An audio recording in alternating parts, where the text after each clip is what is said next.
بسم اللہ الرحمن الرحیم۔ ایک دفعہ ایک ملک کا بادشاہ بیمار ہو گیا۔ جب بادشاہ نے دیکھا کہ اس کے بچنے کی کوئی امید نہیں تو اس نے اپنے ملک میں یہ اعلان کر دیا کہ وہ اپنی بادشاہت اس بندے کے نام کر دے گا جو اس کے مرنے کے بعد اس کی قبر میں ایک رات گزارے گا۔ سب لوگ خوف زدہ ہوئے اور کوئی بھی اس کام کو کرنے کے لیے تیار نہ ہوا۔ اسی دوران کمہار جس نے کچھ جمع نہیں کیا تھا اس کے پاس سوائے گدھے کے اور کچھ نہیں تھا۔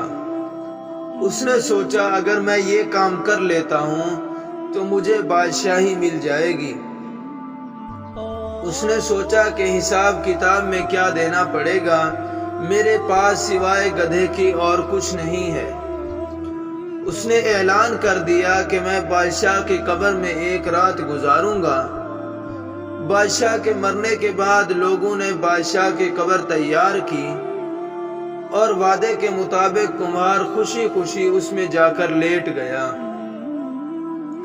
لوگوں نے قبر کو بند کر دیا۔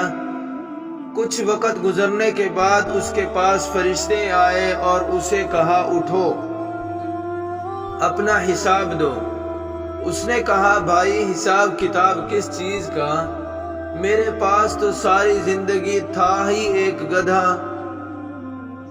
فرشتے یہ جواب سن کر جانے لگے اور پھر سوچا اس کا اعمال نامہ تو کھول کر دیکھیں اس میں کیا ہے۔ پھر کیا دیکھتے ہیں، پھر سب سے پہلے انہوں نے پوچھا کہ بھائی فلاں دن تم نے گدھے کو بھوکا رکھا تھا؟ اس نے جواب دیا ہاں۔ فوری طور پر حکم ہوا اس کو 100 درے مارے جائیں۔ اس کی خوب دھلائی شروع ہو گئی۔ اس کے بعد فرشتے نے سوال کیا فلاں دن تم نے اس کے اوپر زیادہ وزن لاد کر اس کو مارا تھا؟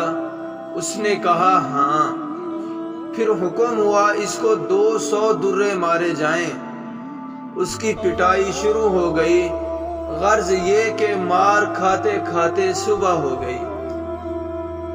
صبح لوگ اکٹھے ہوئے اور سوچا کہ جائیں اپنے نئے بادشاہ کا استقبال کریں۔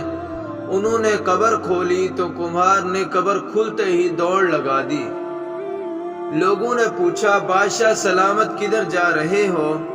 تو اس نے جواب دیا پوری رات میں ایک گدھے کا حساب نہیں دے سکا تو بادشاہ اور رعایا کا حساب کون دے سکے گا؟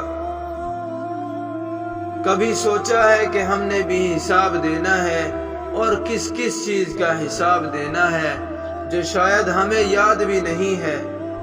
دعا ہے اللہ رب العزت ہمیں آخرت کی فکر نصیب فرمائے اور گناہ سے بچنے کی توفیق عطا فرمائے، آمین۔